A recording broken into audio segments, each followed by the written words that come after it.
Haruskah aku bertahan dengan ketidakberdayaan seorang lelaki yang ditinggalkan? Betapa sulit aku terima dengan perlakuanmu kasih.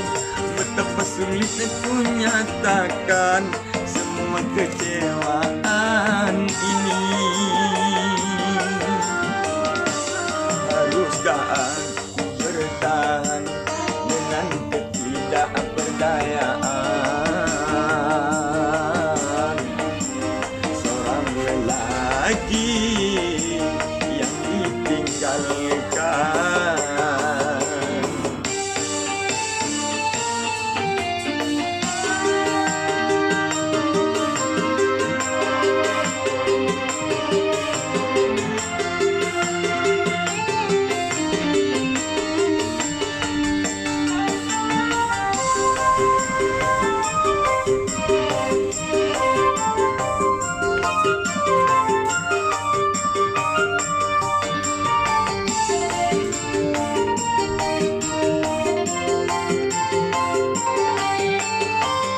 Terhanyut dalam kemesraan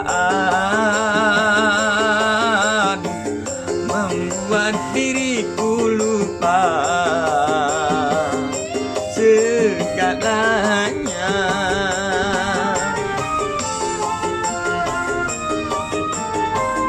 Rintihan dan jeritan hatiku tidak kau dengarkan, malah kau campakkan aku dan kau tinggalkan. Dan kau tinggalkan.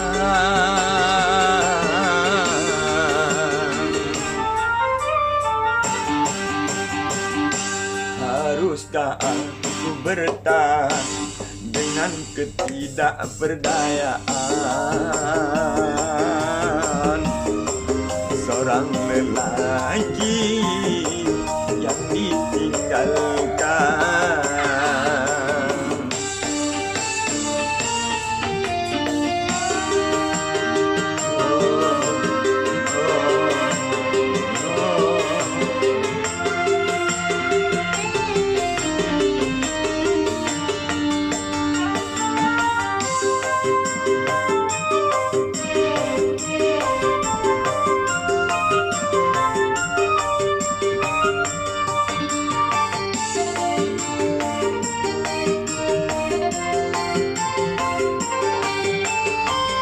Terhanyut dalam kemesraan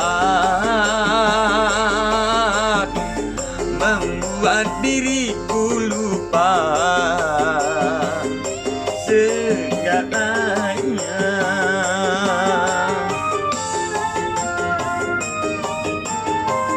Rintihan dan jeritan hatiku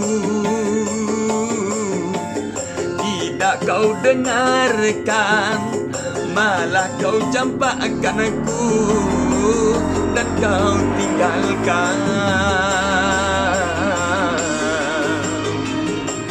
Dan kau tinggalkan.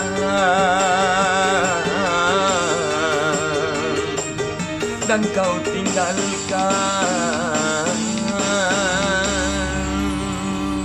Terima kasih.